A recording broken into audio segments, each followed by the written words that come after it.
Quel est le rôle du premier cheminant dans l'expérience de ce lien d'âme gémellaire? Quelle est sa particularité? Qu'est-ce qui est donné à vivre? Et en même temps, on verra comment les prédominantes de polarité restent importantes et elles, par contre, ne changent pas, qu'on soit premier ou second cheminant. On va voir ça en détail dans cette vidéo.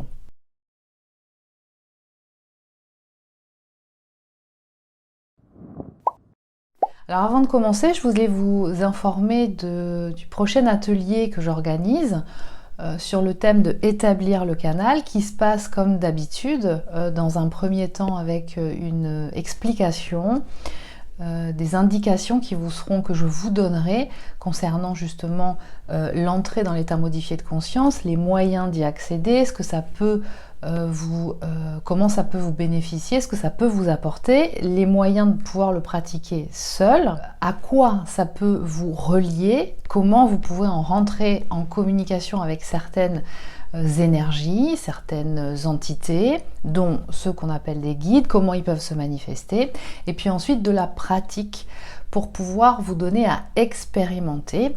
Donc vous pouvez venir participer si vous n'avez jamais fait d'hypnose par exemple, et que vous souhaitez commencer des séances en ma compagnie, que vous ayez donc déjà fait de l'hypnose ou pas. Vous pouvez venir participer à cet atelier qui aura lieu donc le prochain, prévu samedi 19 août à 14 h. Donc vous avez toutes les indications dans la barre d'infos sous cette vidéo. Et je vous invite à aller voir la dernière vidéo que j'ai produite sur l'autre chaîne au sujet de la différence qu'il y a entre l'inconscient et le subconscient suite à certaines questions que j'ai pu avoir. J'ai pris le temps de vous développer ce sujet et qui, j'espère, vous amènera aussi des réponses à certaines questions que vous aurez. En tout cas, cette deuxième chaîne, Incarner sa puissance, elle est là aussi pour non seulement répondre à des questions, apporter des réponses concernant des sujets de toute personne qui est sur un processus d'élargissement, d'éveil de conscience, mais aussi peuvent vous apporter des informations quand vous, qui regardez cette vidéo, expérimentez ce processus d'éveil de conscience au travers de l'expérimentation du couple universel ou de ce lien d'âme gémellaire. Tout ce que je vous communique dans ces vidéos est issu d'un travail de recensement que je réalise au travers de mon métier d'accompagnante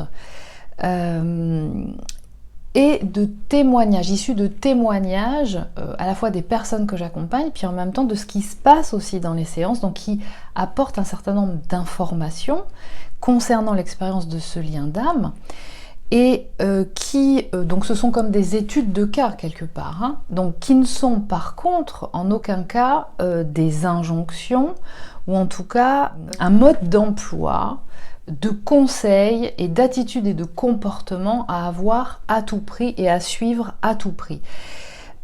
Vous avez dans l'expérimentation de ce lien l'expérience de votre vie dans tous les aspects de votre vie et en même temps l'expérience avec votre autre, si vous avez identifié être dans ce lien d'âme, qui sont là pour vous amener des réponses. Et ce qui est diffusé dans ces vidéos, ce que je diffuse dans ces vidéos, n'est en aucun cas là pour remplacer cette expérience qui va vous amener des réponses et qui, en tout cas, ces expériences se présentant à vous sont là pour être vécues, pour, encore une fois, vous apporter des réponses. Ce que je peux vous dire, en tout cas, c'est que il y a un certain nombre d'informations qui sont véhiculées au travers de différents supports concernant ce lien qui, je peux le constater en séance, parce que c'est témoigné, parce que c'est communiqué, du fait que ça peut, suivant l'interprétation qu'on a de ces informations diffusées, à un moment donné, vous amenez dans une impasse ou qui vous donne la sensation de patauger, de ne pas avancer et qui vous laisse dans l'incompréhension et qui vous font dire je comprends pas, apparemment je fais tout bien et ça n'avance pas ou je ne vois pas d'avancement dans ma vie. Donc le but de ces vidéos que je vous communique sont là pour vous apporter un soutien concernant cette expérience qui peut être jouée comme une confirmation de ce que vous êtes en train de vivre, comme une indication qui vient ou un signe qui vient vous dire ok, là ce que je suis en train de vivre c'est complètement cohérent, malgré effectivement cette expérience qui est au demeurant extraordinaire et qui est quand même assez difficile à vivre dans notre culture occidentale aujourd'hui. D'abord, donc le primo cheminant ou le premier cheminant ou le premier de cordée, ça concerne l'entité de la dyade qui identifie le caractère spécifique et extraordinaire de ce lien d'âme gémellaire et qui chemine en premier dans le processus d'élargissement de conscience, de sa conscience, d'élargissement de sa conscience, conscience constituée de différentes formes d'intelligence, donc de différentes capacités, et qui expérimente la nuit noire de l'âme en premier. Ça, je reviendrai dans une autre vidéo concernant justement ce sujet, la nuit noire de l'âme. Donc, quelque temps après la rencontre et sa courte phase d'instant idyllique, en tout cas vécue comme idyllique, avec l'autre, elle va commencer donc, la première de cordée, à expérimenter une succession de situations de vie qui vont la mettre de façon très intense face à ces zones d'ombre. Ces mémoires à charge émotionnelle traumatique qui génèrent ces zones d'ombre sont encodées dans le subconscient inconscient, confère la vidéo que j'ai produite sur l'autre chaîne, auquel chaque âme est reliée. Donc c'est un cloud, l'inconscient. Il n'est pas forcément situé à l'intérieur de nous, mais en tout cas, l'âme et chaque âme y est reliée. Et concernant ces blessures émotionnelles, que sont ces mémoires à charge émotionnelle négative ou traumatiques, concernant ces blessures émotionnelles conscientisées, eh bien, le premier cheminant les pensait sous contrôle jusqu'au moment où elle se réveille suite à la rencontre avec son autre. Du moins, savait-elle aménager sa vie de façon à ce qu'elle ne vienne pas la perturber. Mais d'autres sont violemment venus se révéler, dont elle ignorait totalement l'existence. Donc il y a à la fois le réveil de sensations d'inconfort émotionnel très puissant qu'on pensait avoir guéri ou parce qu'il ne s'était pas révélé depuis un certain temps au travers d'autres relations, que c'était fini et solutionné. Et puis d'autres qui vraiment viennent se porter à conscience alors qu'on n'avait même pas imaginé en fait qu'elles existaient. Tout ce processus s'exécute dans une temporalité qui va dépendre de l'énergie unique de chaque dyade, mais aussi de la période à laquelle elle se sera rencontrée dans cette incarnation.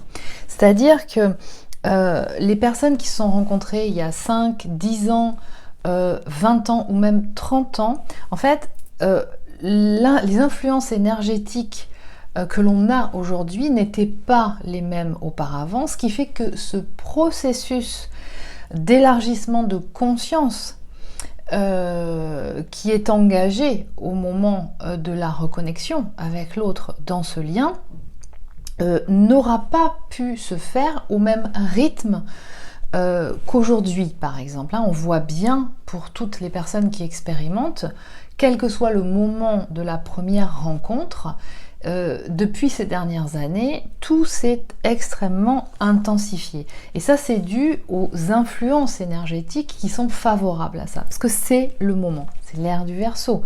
C'est concomitant avec, effectivement, cette nouvelle Terre qui est en train de s'annoncer et qui a déjà commencé à s'activer. Ce réveil de mémoire, il agit une fois la connexion entre les deux entités de la dyade établie. Et puis, à chaque mise en relation, qu'elle soit à distance ou en présence, la banque de données du subconscient ou inconscient distille peu à peu les mémoires qui ont bénéfice à être conscientisées. Et ce, quelle que soit la qualité de sa charge émotionnelle, c'est-à-dire traumatique ou évolutive, parce qu'il y a aussi des charges émotionnelles évolutives, c'est-à-dire des mémoires positives qui sont en lien avec des capacités qui donnent accès à ces formes d'intelligence encore inaccomplies et qui ont besoin d'être contactées, révélées, éveillées, parce que tout ça, en fait, va contribuer à amener en fait, chacun à son poste, sur sa voie, sur son chemin de vie. Le chemin, ou ce que j'appelle l'agenda d'âme, qui lui correspond. Ce qui est certain, c'est que ces mémoires conditionnent notre capacité à manifester justement cet agenda d'âme, d'assumer pleinement la part divine en nous et la manifester dans notre expression humaine. C'est à cette étape que l'on se sent, comme on dit communément, équilibré, aligné, plein. Une fois que tout ça a bien été opéré. Mais avant d'en arriver là, il y a de la route à parcourir. Et même si chacun est guidé vers une destination commune, il ou elle ne part pas du même endroit. Et ça, c'est important de le considérer. Donc, il ou elle va donc passer par des chemins différents. En ce sens, ce que je vous rappelle souvent, et dernièrement plus précisément, c'est que les termes de chaser et runner qui sont communément depuis un certain temps employés peuvent désorienter. Pour la simple raison qu'ils ne sont pas assez précis concernant la localisation de départ de chacun.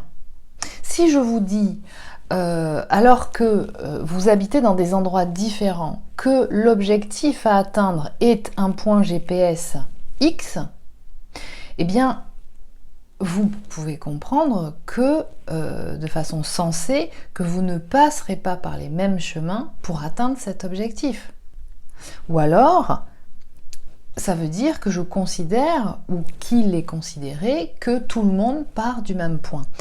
Or, ça ne fonctionne pas comme ça. Le risque, du coup, de rester dans cette terminologie de chaser et runner, c'est de donner des indications, du coup, qui ne fonctionneront pas pour certains et qui se diront alors que ça marche pas, quoi. Voilà, ça marche pas. Alors qu'en fait, il suffit simplement de rétablir la posture, d'où je pars. Et c'est ça qui va être aussi important. Donc même si on est primo-cheminant, il y a une prédominante de polarité de départ qu'il y a à considérer et qui n'est pas la même d'une personne à l'autre. Et ça va faire beaucoup. Donc cette dyade, elle est constituée de deux profils différents. À chaque entité de la dyade correspond un type de fonctionnement que l'on nomme polarité. Une typologie de fonctionnement induit une façon de percevoir la réalité interne et externe à soi. Parmi l'ensemble des individus adultes, ont été identifiés deux types de fonctionnement. Un fonctionnement dit plutôt introverti, ce qui correspond à la prédominante de polarité subconsciente ou yin, qu'on peut aussi caractériser de minimiseur. Et un type de fonctionnement extraverti, que on va identifier par les prédominantes de polarité consciente ou prédominante yang, qu'on peut aussi caractériser de maximiseur. En chaque individu, l'une ou l'autre tendance prédomine. Ça ne veut pas dire qu'on est ou tout l'un ou tout l'autre, mais il y a une prédominante, comme le yin et le yang dans le symbole du Tao. Vous voyez qu'il y a toujours un petit peu de l'autre énergie ou l'autre impulsion ou l'autre instance à l'intérieur, mais il y a une prédominance. Et c'est la libido ou l'énergie de vie qu'on retrouve dans la Kundalini qui est à l'origine de cette prédominance de fonctionnement. La conscience est soumise à ces deux attitudes qui influencent le rapport à soi-même et sa vision du monde.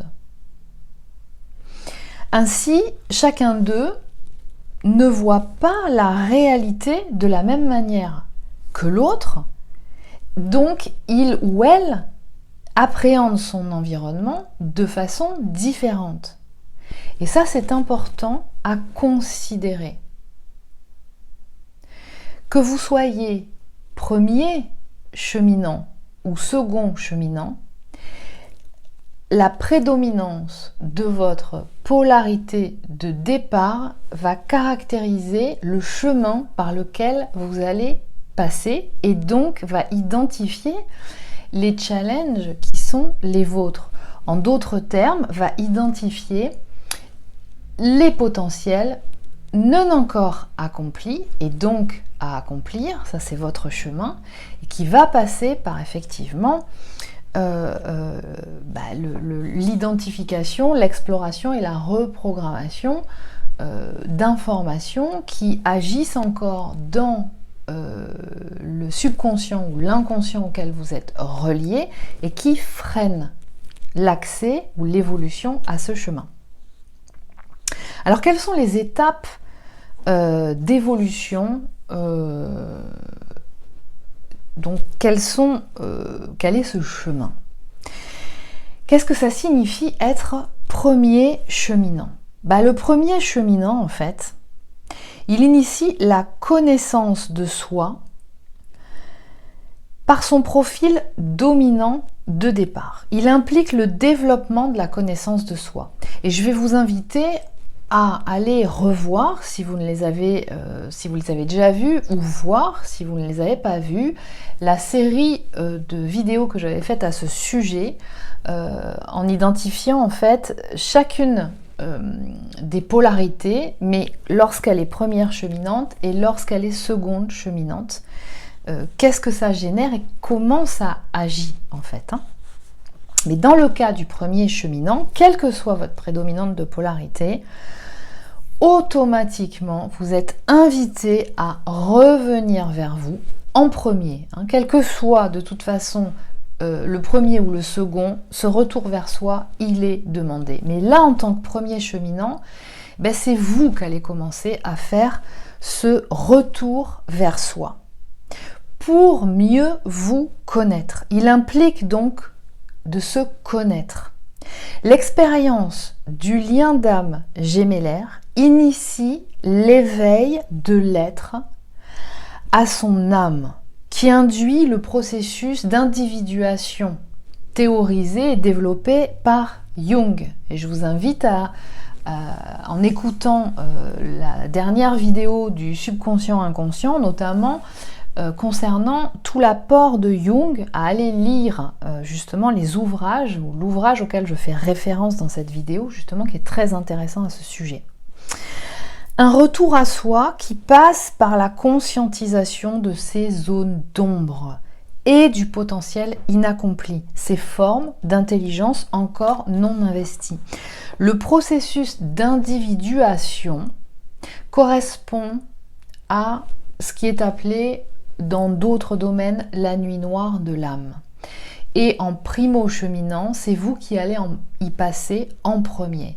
Et ça sous-entend effectivement d'un seul coup une coupure de tout un tas de choses et de systèmes qui fonctionnaient en vous et à l'extérieur jusqu'à présent, qui d'un seul coup vous confrontent et vous ramènent à une phase de déconstruction totale de tous ces systèmes, de tous ces conditionnements qui vous guidaient jusqu'à présent, ou en tout cas qui guidaient votre type de fonctionnement, votre type de perception, et qui demandent justement à être défaits, parce que ça ne peut plus fonctionner comme ça. Ça vient vous ramener à la conscientisation qu'en fait, ces informations n'étaient pas correctement alignées à l'énergie de votre esprit, de votre essence. Et ça vous ramène à la conscientisation des zones d'ombre, en tout cas toutes les informations qui sont contenues dans cette banque de données mémorielles, inconscient, subconscient, auxquelles l'âme, en fait, est reliée. Donc l'objectif de ce voyage individuel, donc qui passe par une solitude expérimenter, une sensation que d'un seul coup la vie est contre soi, et de découvrir et d'accueillir les particularités qui nous rendent uniques, et par là même identifier celles de l'autre et celles des autres. Il s'agit d'un processus de révélation de soi, le processus d'individuation, bien qu'inconfortable, et c'est important de le préciser, parce que effectivement, on ne le dit pas souvent, même si c'est ressenti comme ça, c'est un chemin qui est exigeant et qui est, sous différents aspects, très inconfortable. Mais il est nécessaire à la valorisation de soi. Le processus d'individuation contribue à conscientiser ce qui me fait unique, ce qui vous fait unique, et donc ce qui me distingue, ce qui vous distingue de l'autre et des autres. Et c'est identifier que, en fait, cet autre qui est votre complément universel dans ce lien d'âme gémellaire ne fonctionne pas dans sa version adamique de la même façon que vous, mais qu'en même temps, il vous est complémentaire. Plusieurs personnes vivent un processus d'élargissement de conscience durant leur incarnation terrestre. Mais contrairement à ceux qui ne le vivent pas, ce lien d'âme gémellaire est une opportunité d'évaluation du niveau d'évolution.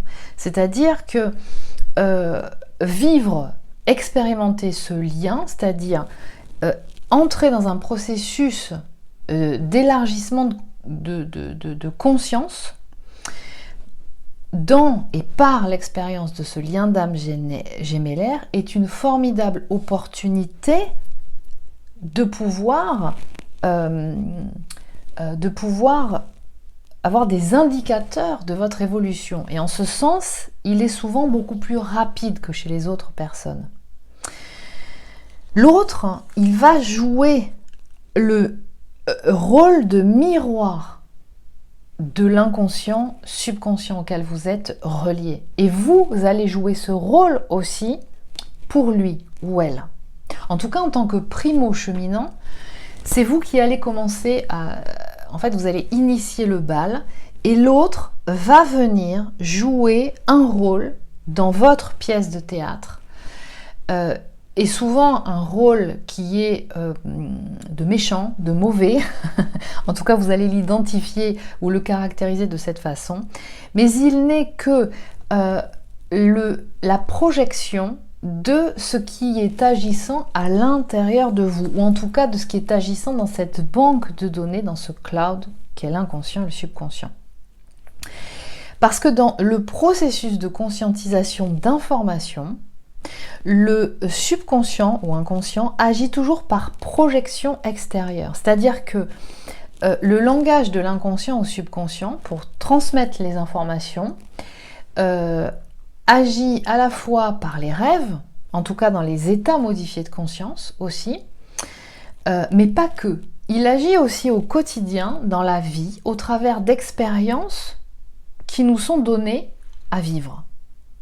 Et en ce sens, dans ce lien, l'autre va venir jouer un rôle dans la pièce de théâtre de votre vie, de façon à ce que vous puissiez identifier ce qui se joue.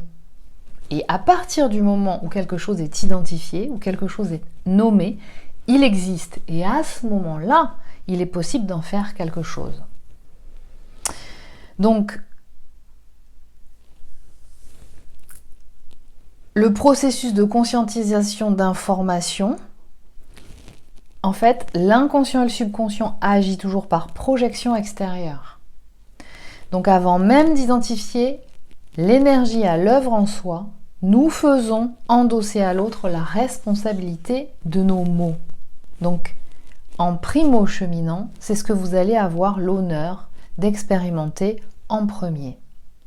Et dans cette dyade, tout est décuplé. Parce que son rôle, c'est de déterrer tous les inaccomplis, c'est-à-dire l'ombre comme la lumière en soi, en vous. C'est une voie d'accès vers l'amour inconditionnel, mais de soi. Alors attention avec cette notion d'amour inconditionnel. Cette énergie qui demande à s'expanser aujourd'hui sur Terre, l'amour inconditionnel. Mais en ce sens, cette dyade n'est pas juste une histoire de couple comme il nous a ou comme il vous a été donné de vivre jusqu'à présent. Et ce serait une erreur de la limiter uniquement à ça. Dévoiler son amour à l'autre, c'est ce que fait le primo-cheminant, fait partie de l'expérience. Donc, du primo-cheminant, qui va essuyer une réaction de déni ou d'incompréhension de son complément universel ou de disparition, d'absence. Je ne peux pas être là ou je ne comprends pas ce que tu me dis. Ça ne résonne pas en moi. Donc, ce qui va commencer à activer quelque chose de très violent intérieurement parlant. Mais ça n'est pas parce que cet amour est exprimé oralement ou par écrit, au moment où vous allez vous dévoiler à votre autre, que ça signifie que nous sommes forcément prêts à le vivre. Et c'est toute la nuance qui fait la différence. Il demande quelque chose de plus, cet amour, qui nous prendra du temps à saisir, à comprendre. Jusqu'à présent, dans les expériences de couple qui ont été vécues, eh bien, il s'agissait tout simplement de dire, d'exprimer ou de ressentir que ça pouvait être ou ressembler à ça. On y va et ça se passe. Et là, ça ne marche pas de la même façon. Donc, ce que ça demande, c'est d'avoir équilibré ces deux polarités jusqu'à la disparition de quelconque prédominance. L'union des deux pôles, féminin et masculin en soi. Les noces alchimiques, effectuées. De la part Elohim et adamique en soi. Donc cette réunion intérieure. Et cette réunion, elle va nous amener à passer par un chemin assez long quand même. Tout du moins d'être en chemin vers cette réunion en soi. Et c'est un vaste chantier qui conduit à l'autonomie. Parce qu'en fait, au moment où nous révélons à l'autre, où vous révélez à l'autre l'amour que vous avez pour lui, eh bien, vous n'êtes pas encore autonome. Le croyez-vous certainement, mais ça n'est pas le cas. Donc, à un moment, si vous êtes, donc là il va se passer quand même pas mal de choses, et je vous renvoie donc à ces vidéos, ces dernières vidéos que j'ai faites justement sur les différentes polarités, en primo cheminant, second cheminant, pour voir un petit peu ce qui se passe. Mais ce qui va se passer en tant que primo cheminant, c'est que si vous étiez encore dans la manifestation d'un autre couple, vous ressentez, et vous le ressentez, c'est parce que quelque chose qui doit être fait, parce qu'il faut le faire, c'est ressenti.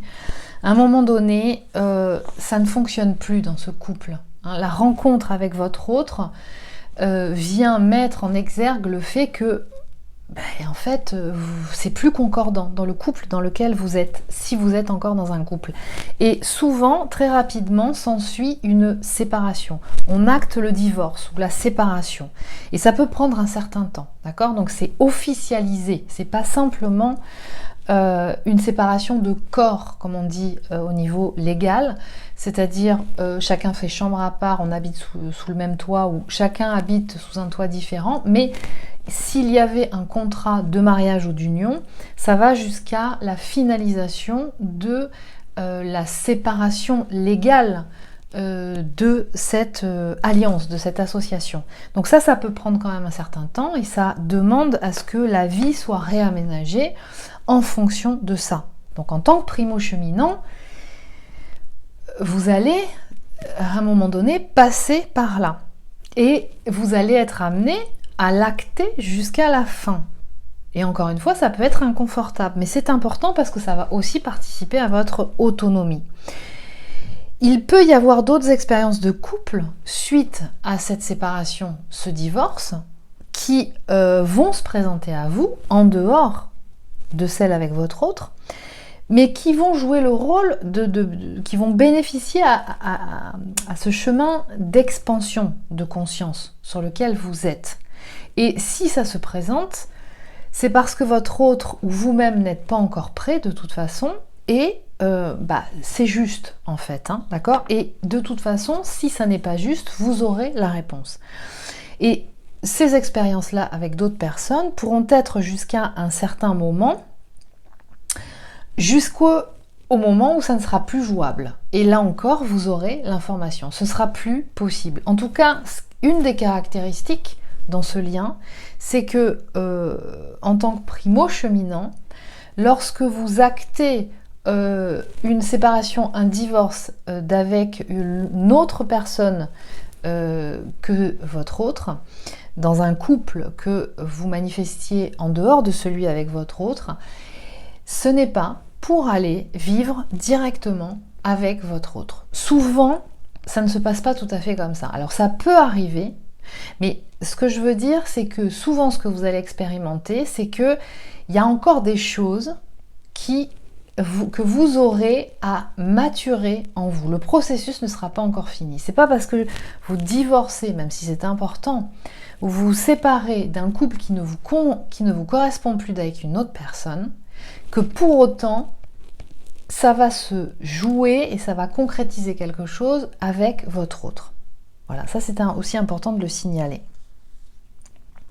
Puis il va y avoir, à un moment donné, un équilibre quand la bascule se sera faite, c'est-à-dire dans le sens de cette réunion intérieure en vous. Alors ça ne veut pas dire qu'elle sera totalement accomplie, mais en tout cas il y aura suffisamment, on va dire, d'autonomie à certains endroits. Quand je parle d'autonomie et quand je parle d'accomplissement de potentiel, c'est concernant ça se manifeste concernant différents domaines de votre vie. C'est pas uniquement au niveau de la relation avec votre autre.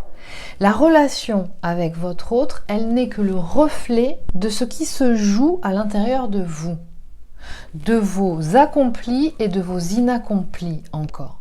Et à un moment donné, quand il y aura suffisamment d'accomplis déjà installés en vous, en termes de potentiel, vous serez suffisamment autonome et ça va continuer de cheminer en tout cas. Là, il y a une bascule, un point de bascule qui va arriver et c'est ce que certains appellent le switch.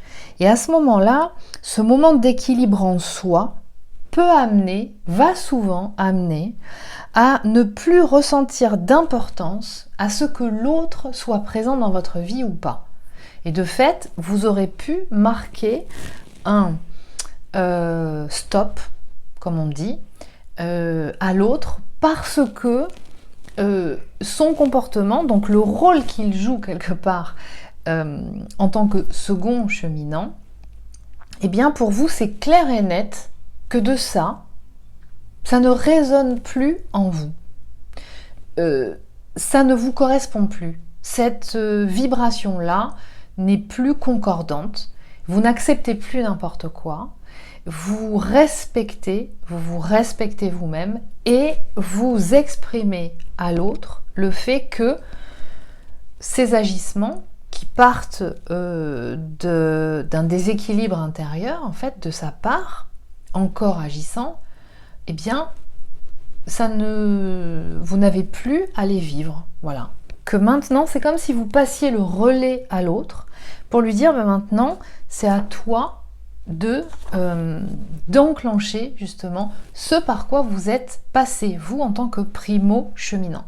Alors, ce qui se passe, c'est que la caractéristique du primo-cheminant, c'est que ça va prendre, c'est vous qui ouvrez la voie. Donc, c'est assez intense parce que vous ouvrez la voie. Il n'y a personne vraiment pour vous montrer le chemin. L'autre, il ne vit pas du tout la même chose que vous. Votre hôte ne vit pas du tout la même chose que vous. Et ça peut prendre un certain temps avant d'intégrer les informations. Alors que quand le second cheminant va enclencher le chemin, vous aurez ouvert la voie. Donc il ou elle va passer par toutes ces étapes d'intégration, de conscientisation de qui il est, de ce retour à soi, de cette connaissance de soi, etc., etc. Ce processus d'individuation, mais ça peut durer un peu moins de temps que vous.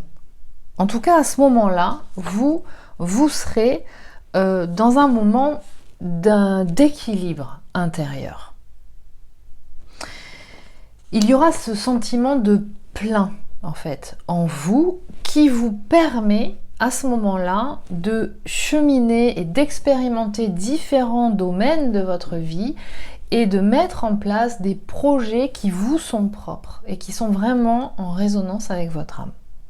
Alors, maintenant, on va rentrer dans les caractéristiques de l'autonomie selon chacune des prédominantes de polarité. Donc, si vous partez d'une prédominante de polarité yang, ou donc de prédominante de polarité consciente, ou donc maximiseur, votre autonomie en tant que primo-cheminant va passer par l'intégration et la confiance installée en vos capacités. Donc ce sont les intelligences inaccomplies qui sont déployées. Donc en ces capacités spirituelles et énergétiques. Intelligence spirituelle et énergétique, ou dit aussi autrement émotionnelle. Alors ça se traduit par quoi en termes de sensations? Vous allez pouvoir à un moment donné arriver à être sans faire. C'est-à-dire vous sentez que même quand vous ne faites pas, que vous n'êtes pas, qu'un projet, que la création de quelque chose, que donner vie à quelque chose, ce n'est pas uniquement valorisé par l'étape de la manifestation dans la matière, dans le faire. Mais que ça mûrit et il y a quelque chose en gestation et que voire même en remontant encore plus en amont, on peut en capter la vibration avant même que ce soit manifesté dans la matière. Et donc vous allez être en capacité de capter au niveau intangible si c'est le moment, si c'est le moment de ça, mais pas encore de ça, et vous attendez. Il y a une notion de plus grande patience en fait qui se met en place. Vous percevez de façon plus synthétique, plus globale, avec donc plus de capacité de prendre de la hauteur par rapport à vos capacités initiales de rentrer vraiment dans le détail en fait. Donc vous allez développer des capacités de communication au travers d'expressions plus suggérées, plus en douceur, sans imposer quelque part. Vous allez vraiment ressentir l'énergie et la densité que vous vibrez, mais vous allez en ressentir beaucoup plus de légèreté. Donc, je vous précise quand même que peu importe les prédominantes de départ, vous ne perdez pas les intelligences qui sont déjà accomplies en vous, mais vous allez développer d'autres intelligences, d'autres formes d'intelligence qui vont rajouter de la saveur à votre être, à vous. Voilà. Et c'est ce qui va amener quelque part une nouvelle sensation en vous. Il va y avoir la possibilité d'une écoute des autres, de l'autre aussi, mais sans donner la solution. Juste j'écoute et j'ai pas forcément besoin de donner ou d'apporter une solution. Une capacité de percevoir avec beaucoup plus d'intuition et d'écouter vos intuitions et d'en tenir compte et de mettre en œuvre à partir aussi de vos intuitions. Vous allez sentir être beaucoup plus perméable aux énergies, que ce soit des personnes qui sont en face de vous, que vous côtoyez, des lieux dans lesquels vous êtes. Et il va y avoir des indicateurs qui vont être beaucoup plus sensibles chez vous par rapport à la qualité de ces énergies, qui peut venir vous déranger d'ailleurs, d'accord ? Quand avant vous étiez moins perméable à ça. Et ça vous passait un peu au-dessus de la tête. Vous allez être en capacité de sentir à distance, de communiquer à distance. Ça se développe beaucoup dans la relation avec votre autre, dans ce lien d'âme gémellaire. C'est d'ailleurs cette capacité de télépathie. Et ça, vous allez être en mesure de rentrer avec plus de confiance dans cette capacité de communication, mais y compris avec les gens qui vous entourent. Vous allez être de plus en plus dans ces expériences de ce type qui viendront vous confirmer tout ça.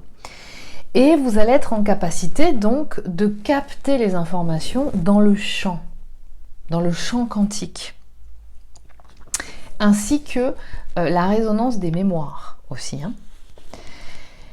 Alors, au niveau, vous allez ressentir un lâcher-prise, c'est-à-dire vous ne serez plus dans ce contrôle qui était manifesté chez vous au niveau de la matière, au niveau corporel et physique. Donc vous allez être dans un lâcher-prise sur les modalités de réalisation d'un projet ou d'une expression par exemple, ou d'un comportement, ou voilà. C'est-à-dire que vous avez l'habitude de faire ça comme ça, mais l'autre peut aussi suggérer une autre façon de faire et vous allez être beaucoup plus à l'écoute de ça en découvrant aussi que la proposition de l'autre peut être aussi intéressante, d'accord ? Vous ne mettez plus votre autre au-dessus de tout, c'est-à-dire que dans votre système de fonctionnement affectif, il y a une hiérarchisation. Et votre autre, dans ce lien d'âme, il était au-dessus de tout. Et ce qui était quelque part une position déséquilibrée. Là, c'est plus le cas. C'est-à-dire que vous vous mettez au même niveau. En tout cas, vous priorisez et vous ne vous focusez plus, vous ne vous centrez plus sur tout ce que l'autre dit, ne dit pas, comment il se comporte, comment il se comporte pas, ce qu'il ou elle a fait, voilà, si c'est bien, si c'est mal. Bon, c'est comme ça, c'est ainsi, chacun a son chemin, a son rythme d'avancement aussi, et vous allez être beaucoup plus dans le respect de ça. Et ça va valoir aussi dans toutes vos autres relations. Vous développez des projets qui vous animent indépendamment de votre autre. C'est-à-dire que vous n'attendez pas que votre autre soit là pour manifester et mettre en place, enclencher des projets qui vous correspondent, qui correspondent à votre âme, et surtout à votre esprit.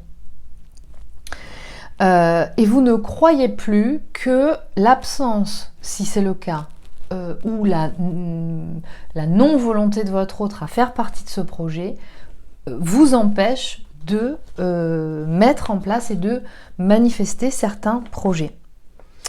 Et vous décryptez le langage d'amour de l'autre, qui n'est pas le même que le vôtre. C'est-à-dire que vous parlez sa langue et vous savez que l'autre peut-être ne vous dira pas « je t'aime » comme vous dites « je t'aime » pour exprimer l'amour, mais au travers d'autres expressions, eh bien, il y a ce « je t'aime », « je te reconnais »,« je te vois »,« je sais qui tu es », un alter ego. Voilà. Donc, vous ne vous focalisez plus sur l'utilisation d'une certaine sémantique et de certains mots pour saisir ce que l'autre ressent, ce que l'autre capte.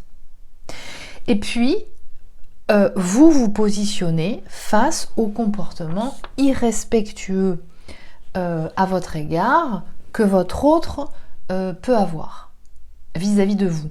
Ça, c'est quand c'est effectivement pas encore équilibré. Mais effectivement, ça va être beaucoup plus... à un moment donné, c'est évident qu'il y a des choses qui ne sont plus possibles. Il n'y a plus la peur de perdre l'autre. Parce que à ce moment-là, vous savez que de toute façon, ce lien, il est indéfectible.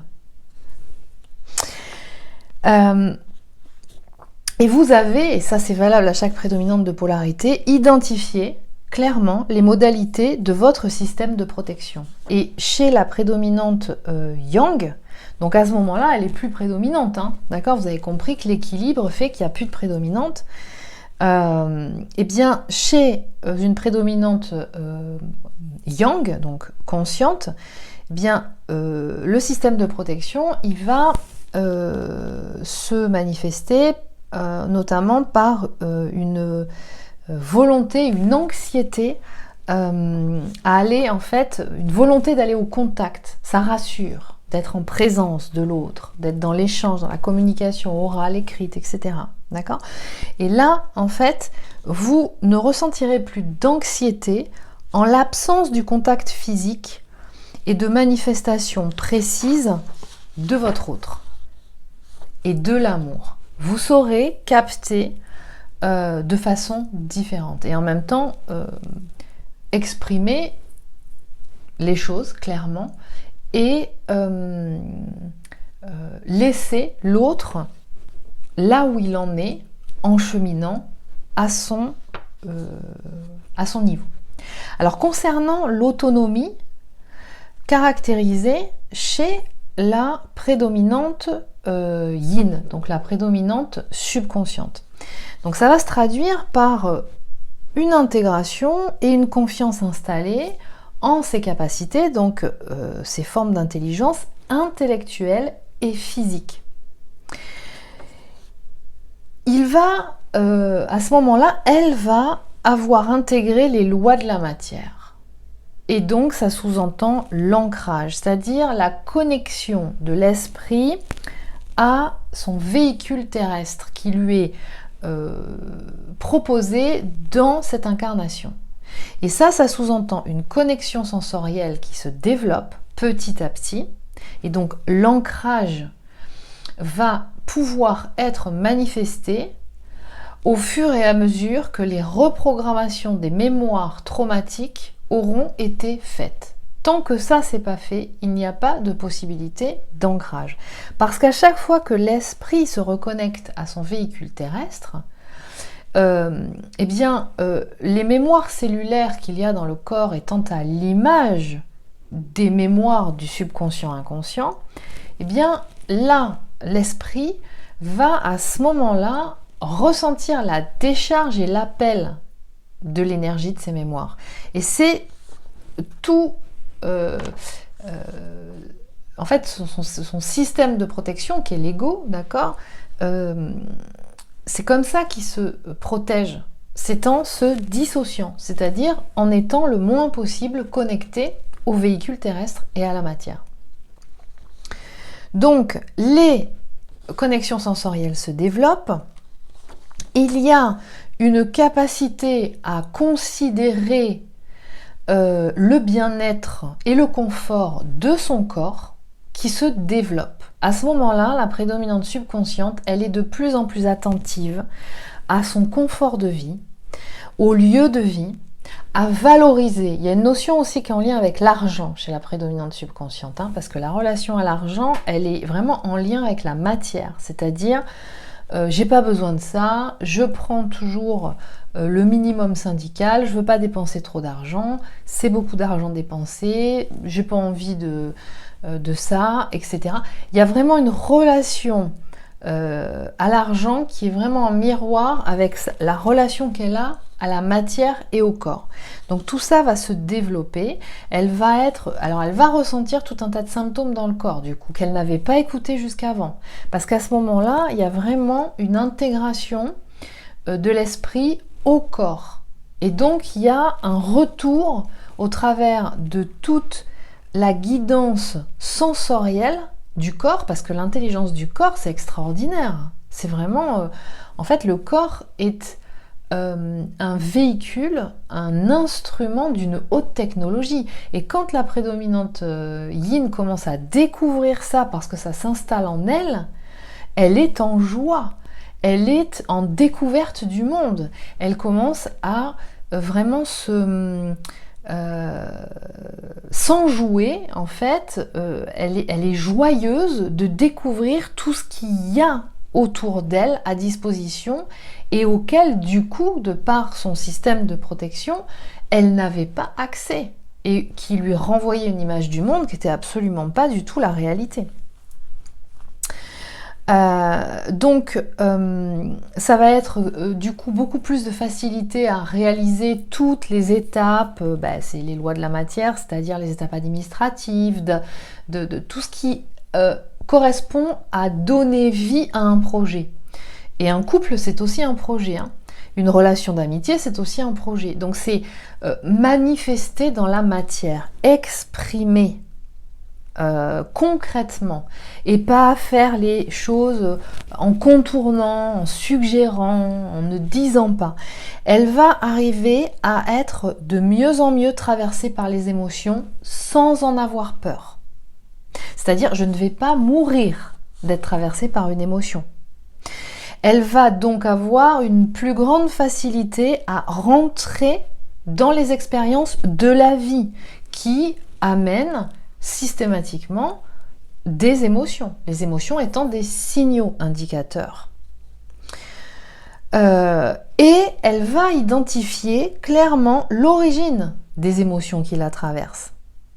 Elle va pouvoir du coup, puisqu'elle les identifie, les communiquer, enfin, parce que jusqu'à présent, elle sentait qu'elle n'était pas bien quand elle n'était pas bien, mais elle ne savait pas dire pourquoi. Donc, en face d'une prédominante yang qui a besoin de cohérence et qui évolue selon une structure intellectuelle très élaborée et physique très élaborée, donc face à ces deux intelligences bien installées chez son complément de prédominante yang, quand elle lui dit, ou elle lui disait je me sens super mal, il faut que je sorte de là, il faut que... Hein, mais je sais pas pourquoi, j'en sais rien.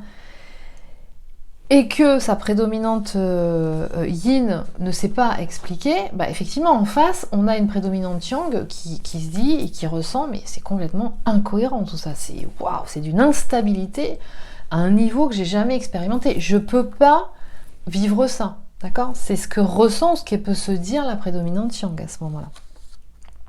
Mais à ce moment-là, dans l'évolution, quand vous êtes un primo-cheminant, que vous arrivez à cette étape-là d'équilibre, eh bien, vous pouvez du coup communiquer clairement ces émotions parce que vous êtes en capacité de les identifier.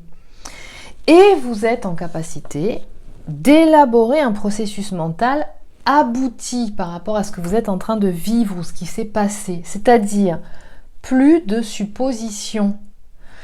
La prédominante de polarité yin ou subconsciente a tendance à faire des suppositions, c'est-à-dire qu'elle est donc c'est le type de fonctionnement introverti, c'est-à-dire qu'elle ne va pas chercher l'information à l'extérieur si elle a des doutes concernant quelque chose. Elle fait des suppositions et elle va broder à partir d'un certain nombre d'informations qu'elle aura eues par-ci, par-là, peut-être même pas de la personne directement. Là, à ce moment-là, vous êtes en capacité d'élaborer ce processus mental et vous allez chercher l'information à l'origine. C'est-à-dire que si vous avez un doute, vous allez poser la question directement. Vous abordez le sujet. Vous entamez la conversation sur le sujet. Et à ce moment-là, elle développe beaucoup plus dans les détails. Et vous aurez compris que de par tous ces processus, il va y avoir une capacité de la prédominante yin à être authentique. Parce que jusqu'à présent, elle ne l'était pas. D'accord ? Donc là, à ce moment-là, elle est et vous êtes authentique. Authentique, ça veut dire quoi ? Ça veut dire que vous reconnaissez les émotions qui vous traversent, les ressentis qui vous traversent, et vous les exprimez. Oui ou non. Non, ça ne me convient pas. Voilà. Et ça, je n'ai pas envie parce que c'est régulier chez toi, etc. Et ça, je n'en ai pas envie. Voilà. Je ne me sens pas respectée si cela ou ceci. Ou moi, ce qui me met en joie, ce qui me fait plaisir, c'est ça. C'est qu'on le fasse comme ça. Ou qu'on fasse ça ensemble, mais plutôt de cette façon. Voilà. Alors, chez la prédominantine, il va aussi y avoir donc à ce moment-là un lâcher-prise ressenti sur son contrôle.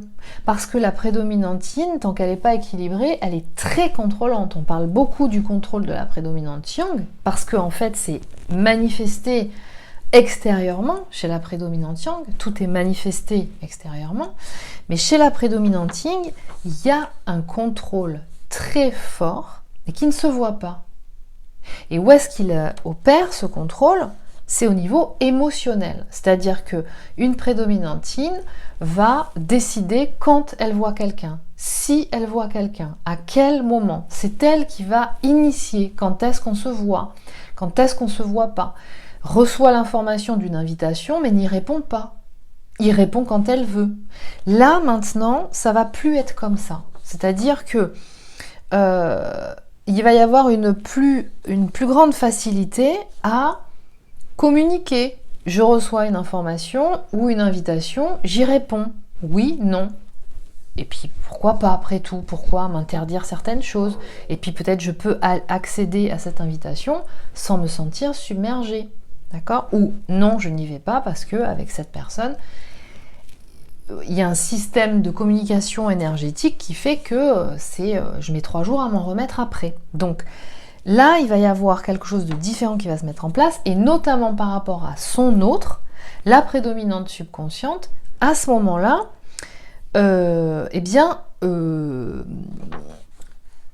ressentira être en capacité, en fait, d'être en lien avec l'autre, et non pas être uniquement dans ce contrôle émotionnel qui fait que rien ne passe. Je ne me laisse pas traverser. Et donc, je ne suis pas en lien avec l'autre à ce moment-là. Là, elle arrive à être en lien avec l'autre. Et c'est pas le lien avec l'autre, c'est pas uniquement être en présentiel. C'est être là et être en accueil aussi de ces indicateurs émotionnels. Elle va arriver à ce moment-là à donner de l'importance à la place de son autre dans sa vie. En général, la prédominante subconsciente, tant qu'elle est prédominante, en fait, c'est souvent « je n'ai besoin de personne, je me suis toujours débrouillée toute seule ». De toute façon, dans la vie, on est toujours seul. Je fais toujours tout par moi-même. Je ne demande de l'aide de personne. Une prédominante subconsciente ne demande l'aide de personne. Souvent, d'ailleurs, elle ne va pas accéder à un accompagnement parce que elle considère que, comme elle a, jusqu'à un certain temps en tout cas, une incapacité à identifier ce qu'elle ressent elle-même, comment est-ce qu'une personne extérieure arriverait à identifier à sa place ce qui se joue en elle ?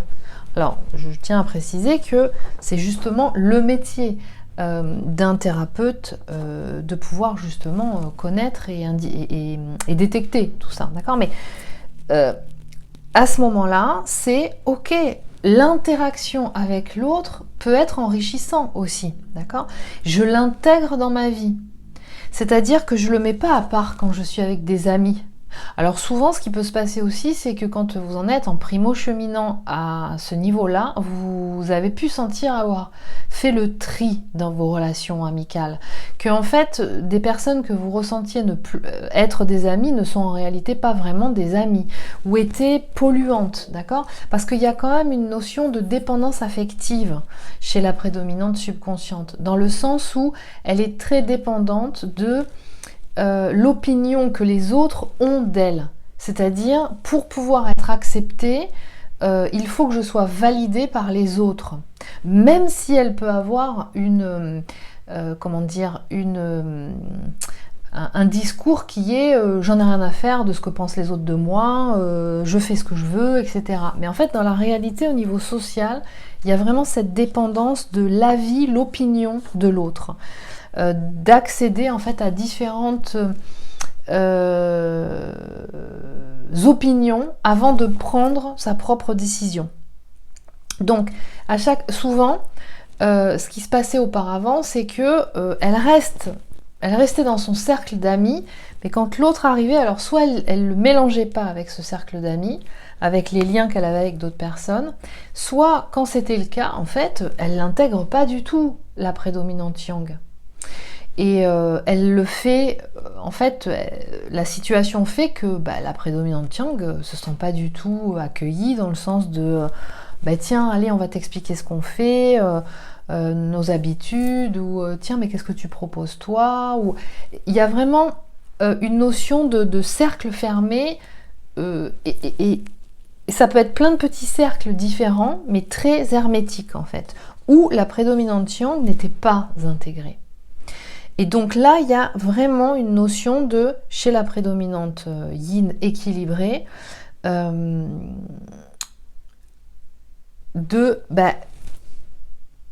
il a de la valeur pour moi dans ma vie. Je fais des choses avec lui ou elle. J'aime faire ces choses avec lui ou elle. De la même façon que j'ai aussi besoin de moments de pause et d'être toute seule ou tout seul face à moi-même. Mais je le dis et je l'exprime. Ces moments-là sont pour moi, j'ai envie d'être tranquille ou d'aller voir tel ami ou de faire un truc, mais sans qu'on soit forcément ensemble. Voilà. À ce moment-là, la prédominante inéquilibrée s'ouvre au changement de vie. Souvent, elle est vraiment dans des habitudes de lieu de vie, de relationnel qui sont très installées. Et elle est très... tout changement de vie, en fait, toute révolution est très anxiogène pour une prédominante yin. Donc là, c'est beaucoup plus souple. Il y a beaucoup plus... Alors, on peut avoir un petit peu un halètement ou ressentir le palpitant à sentir qu'il va y avoir du changement, qu'il va falloir opérer à certains changements, mais c'est normal, c'est la vie, ça. Mais par contre, à ce moment-là, elle y va, quoi. Voilà. Il n'y a plus de jalousie. La prédominante yin a tendance à être jalouse, avec l'envie aussi d'avoir ce que l'autre a, ou ce que les autres ont. Je veux la même chose, mais moi aussi j'ai droit à ça. En fait, c'est pas une question de... ça ne valorise personne d'avoir quelque chose en plus de l'autre, d'accord? Donc ça pèse. Plus de jalousie envers son autre et une plus grande autonomie affective. Et puis, forcément, elle va avoir identifié les modalités de son système de protection. Donc, qui passe par l'évitement du conflit ouvert, en achetant la paix à tout prix. C'est-à-dire qu'une prédominante yin pas encore équilibrée, c'est oui, je dis oui à tout, parce que si je dis oui et que je sens que ce oui va faire en sorte que l'autre ne va pas venir générer des émotions involutives, eh bien, c'est ça qui prévaut. Il faut que tout soit harmonieux, il faut que tout soit dans la paix, il faut que ce soit dans la lumière, voilà, avec tout ce qui s'ensuit, d'accord? Mais en fait, en sous-jacent de ça, c'est tout simplement l'évitement. C'est l'évitement d'une situation qu'on ne veut pas avoir à gérer et qu'on ne sait pas gérer. Donc là, ça, il n'y a plus. C'est-à-dire que la prédominante subconsciente est en capacité de se positionner, d'exprimer ce qu'elle ressent et de tenir en face d'une personne à maintenir sa position et être dans l'échange. C'est-à-dire, moi je ressens ça et je sens que ça a du sens pour telle et telle et telle et telle raison. Voilà. Qu'est-ce qui te fait dire toi que c'est différent ou qu'est-ce que tu ressens toi? Vous voyez, c'est jusqu'à présent elle évitait ça à chaque fois.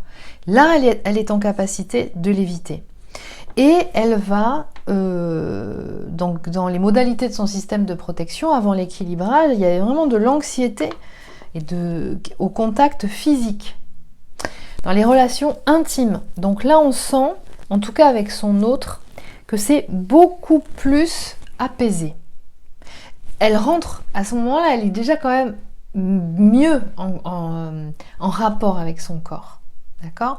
Donc, elle ressent tous les indicateurs qui viennent lui dire non, là c'est pas bien, pas assez de repos, là t'as trop fait dans telle posture, t'as fait mal à ton corps, etc.